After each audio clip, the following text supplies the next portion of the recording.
Titling officer ఒకడు ఉంటా అంట రిజిస్ట్రేషన్ కి, టైటిల్ రిజిస్ట్రేషన్ ఆఫీసర్ వాడెవడో తెలియదు. అప్పలెంట్ అథారిటీ వాడెవడో తెలియదు. ఏదైనా జరిగితే నువ్వెవరన్నా ఈ భూమి నాదంటే ట్రిబ్యునల్కి వెళ్ళిపోతుందంట. ఇంకా మీ బతుకులు ఏమవుతాయో మీరు ఆలోచించుకోండి. ఇంకో పక్క నేరుగా హైకోర్టుకే పోవాలి. ఇంకే కోర్టు లేదు, అందరూ అమరావతి క్యూ కట్టాలి. ఎంతమంది హైకోర్టు పోతారని అడుగుతున్నా.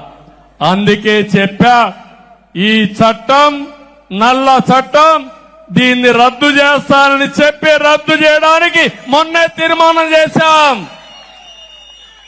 కరెక్ట్ అవునా కాదా? కరెక్ట్ అవునా కాదా? అది రద్దు అయిపోతుంది. మీ పట్టాదారు పాసు పుస్తకం పైన ఇంకా బొమ్మ ఉంది. ఏం చేయమంటారా బొమ్మని?